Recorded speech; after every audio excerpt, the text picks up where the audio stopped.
Hai adik-adik, kembali lagi dengan Kak Rina di online class 101. Kali ini kita akan belajar kelas 4 tema 5, subtema 2, pahlawanku kebanggaanku.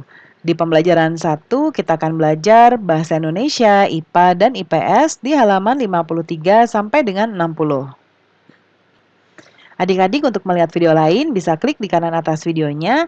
Nanti akan ada rekomendasi playlist dan juga pembelajaran lain ya, tapi sesuai dengan judulnya. Kalau mau lihat yang lebih lengkap bisa klik di kolom deskripsi, nanti akan ada daftarnya. Misalnya adik-adik mau lihat kelas 4 untuk semua temanya, berarti pilih ini.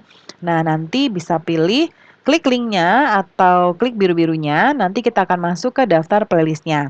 Misalnya adik-adik mau lihat kelas 4 tema 4, klik putar semua. Nanti kita akan masuk ke daftar playlistnya ya. Di sebelah kanan ada daftarnya di sini.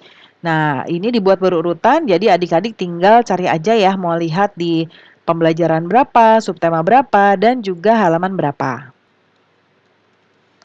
Kita mulai ya, kita sudah masuk ke subtema 2, pahlawanku kebanggaanku. Kata Udin, ketika masa kerajaan Hindu-Buddha mulai melemah, masuklah agama Islam di wilayah Indonesia. Siapa yang mempunyai peranan penting di masa kerajaan Islam? Kita cari tahu ya. Nah, Beni ingin mengetahui lebih lanjut tentang perjuangan setelah masa kerajaan Hindu-Buddha. Bersama Beni, mari kita cari tahu lebih lanjut perjuangan tersebut. Nah, bacalah teks berikut ini ya adik-adik. Boleh di-pause dulu atau boleh baca dari buku adik-adik sendiri. Kita lanjut ya. Ini ada paragraf berikutnya. Di-pause lagi ya. Nah, kalau sudah kita akan menjawab pertanyaan berikut ini.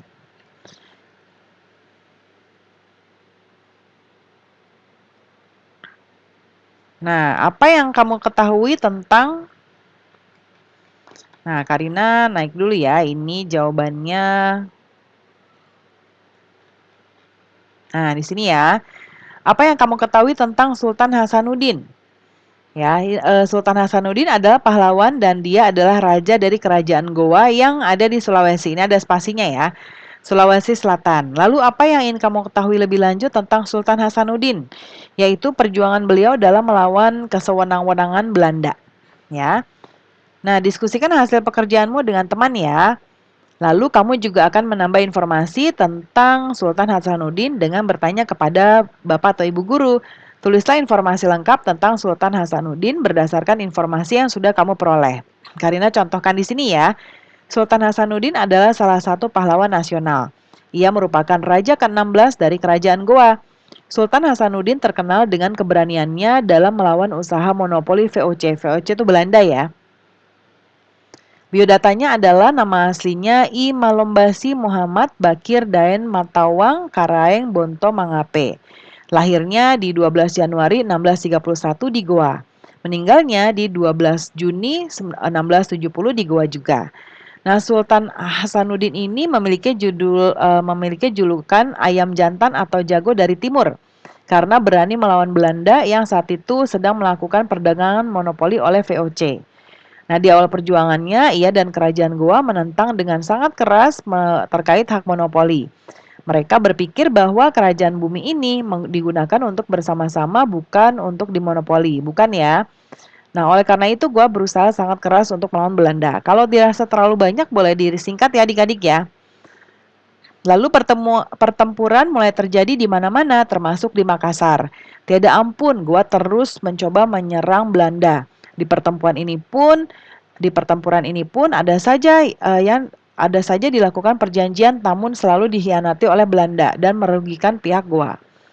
Hingga akhirnya pada tanggal 18 November 1667 mereka mengadakan perjanjian Bungaya dan Sultan Hasanuddin pun bersedia menandatangani karena keadaan yang sudah mendesak.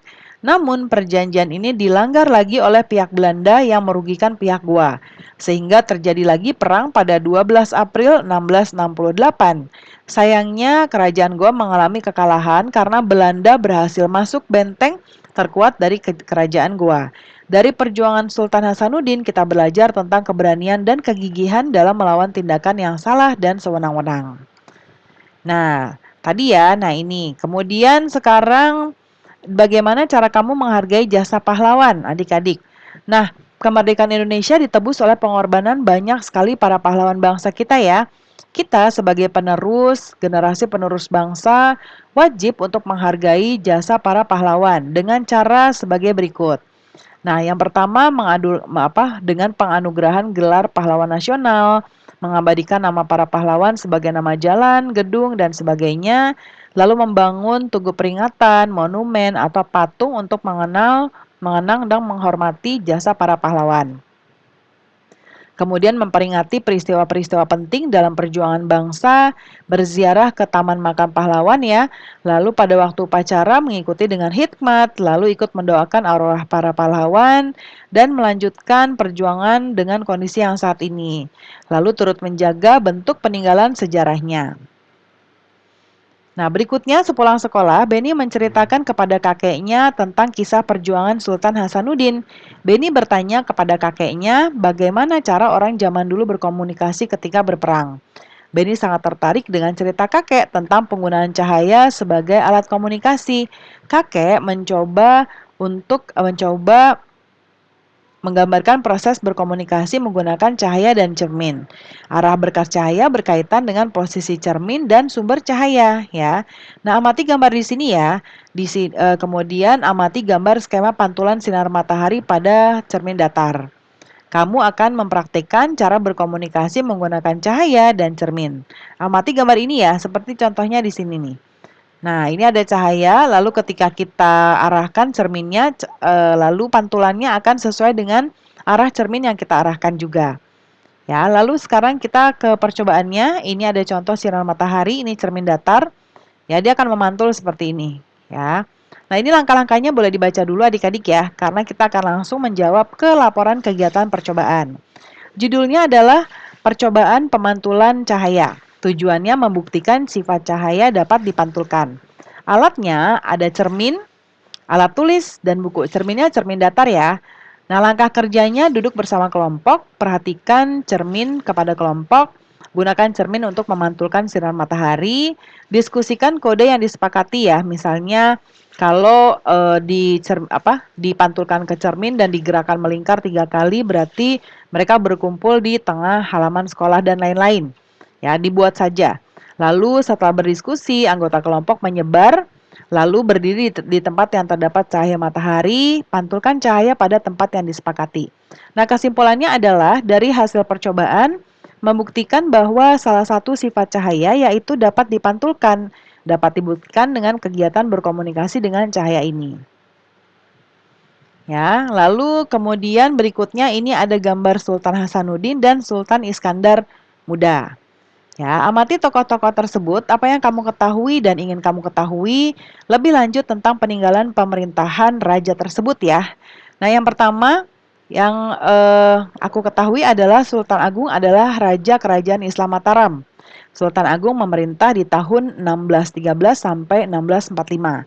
Lalu yang ingin aku ketahui lebih lanjut yaitu Sultan Agung juga diketahui sebagai budayawan ya. Nah, kemudian berikutnya ini boleh adik-adik tuliskan, yaitu beliau memadukan kalender Hijriah ya. Kemudian yang dipakai di pesisir utara dengan kalender Saka yang masih dipakai di pedalaman. Sultan Agung dikenal juga sebagai penulis naskah sastra gending ya. Kemudian tuliskan informasi yang sudah kamu dapatkan di kotak di bawah ini ya. Nah, ini Karina sudah tuliskan, boleh adik-adik catat ya. Ini nomor 1, di-pause dulu videonya ya. Lalu nomor 2, boleh disingkat kalau misalnya dirasa terlalu banyak. Lalu nomor 3, nomor 4, kemudian nomor 5 ya. Kalau sudah menulisnya, kita lanjut apakah masih ada tugas. Nah, sudah selesai ya adik-adik pembelajaran kita kali ini.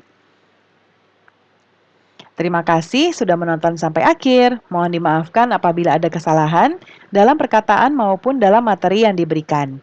Sampai jumpa di pembelajaran berikutnya.